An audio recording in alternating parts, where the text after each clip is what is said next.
Hi everybody, it's Lewis Fitcher again, and today we've got a Virginia Cheeseman review. Now, I just found out about these from Dobbo 1005. You can check his channel in the more info. I'm sure you've obviously seen him before. He lives in Hertfordshire, just like me as well, in the UK. And I was trying to look for spiderling pots, and he recommended this Virginia Cheeseman. Now, I've never heard of her before, but she is a really good supplier. She has over 90 different tarantulas and also other insects as well, and also the equipment, heat mats, bean weevils, certain type of foods, everything. So check her site out, and it's just in there in the description. And yeah, that's basically it. Anyway, on with the review. So I ordered 3 spiderlings, quite a lot of spiderling pots, and some food for the spiderlings. So the 3 spiderlings I got was the white striped bird eater. Now I think that is the non-do chromatus. It might be the non-do colorata velocis, because I get mixed up with the common names. Brazil striped, that could be the non-do chromatus or non-do colorata velocis. I'll just check online in a minute and I'll probably find out, but there's no need to put it in the comments or anything. Choco goldeni, Grammostolia Oreo striata, or also known as the poultrips. There we go. That's the smallest spiderling, about a centimetre. The other 2 are about 2 centimetres. Now those 3 terrestrial tarantulas are one of the most fast growing tarantulas out of the whole trade. So these are pretty fast growers, 2 or 3 years, probably full grown. So, you know, that's why I wanted to get them all in a group. I'm probably going to change the labels. The labels are good, but some are different coloured than others, and they're all just a bit random, as you can see. 2 have red dots, probably meaning that they're not very docile, but I'm sure they are. Spiderling. So as you can see, one has the Latin name. The golden knee has the Latin name, but whereas the others don't, and one's coloured green. It's all a bit random, so I'm probably going to print out some of my own and just sort that out.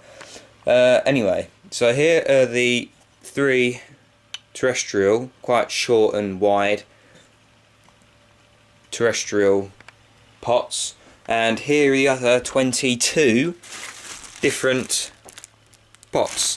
There are loads in here, guys, as you can see. There are all different types. There's an arboreal type, like tall thin, a tall narrow one. There are loads in there. I bought 5 of each of the different sized spiderling pots, or rearing pots. Yeah, so, and all that came to about £7 for about 25 all different sized spiderling pots. So I think that was a pretty awesome deal. And also the crickets weren't really working out, the waxworms weren't working out. So now we'll try and bean weevils with my current spiderlings, which are the, if it can focus, there we go, which are this one, Mexican red, you can see there in the corner. We're going to the light, there you go, look. And I don't know if you'll be able to see, completely reformed the soil and everything, completely changed it. It's pretty awesome. That's the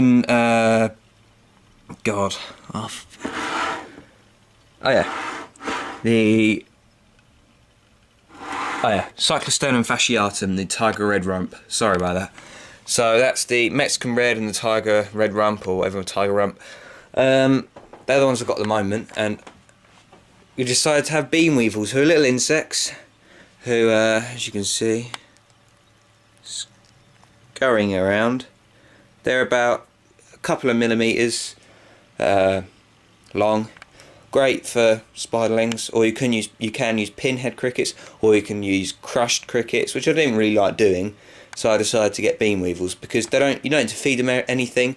Just put black-eyed peas, yes, also known as a band, but black-eyed peas as the food. You can get that from any supermarket, and they use the peas to put their eggs in. But there has been no need to feed them anything for some reason. They don't need any sort of food which is quite strange. So now I'm just going to show you the 3 spiderlings. So here's the first one, the white striped bird eater, possibly the Nondu chromatus or the Nondu colorata velocis, whichever one, and here it is. So here's the white striped bird eater. He's not dead before you even say. It's not in the death posture. It's just a bit cold. So there you go. As you can see, put a comparison. My finger, my lovely finger. See, so about 2 centimeters, and the Brazil striped is completely identical at the moment to that. So I'm not bothering going to show you that, but I will show you the charcoal golden knee, the Grammostolia strata, or the Grammostolia pultripes. Here it is. And there you go. Obviously a lot smaller. Yep, I'll put them into the pots now and you'll be able to see them in their full glory. Overall though, running out of time, nearly run out of space on here. Overall, Virginia Cheeseman, great review, really good.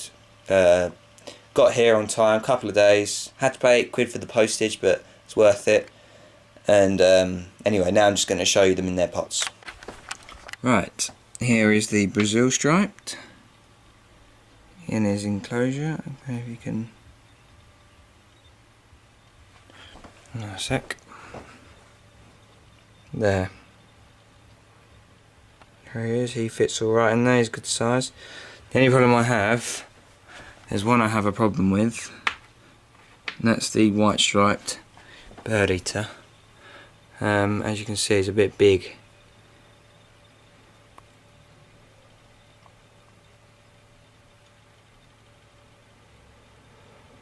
He's a bit big in there. Other than that, nothing really wrong with these dudes. I tried feeding them bean weevils just now, but they're not really bothering. But my tiger rump did eat a bean weevil. But there you go, look. My tiger rump did eat a bean weevil, so happy with that.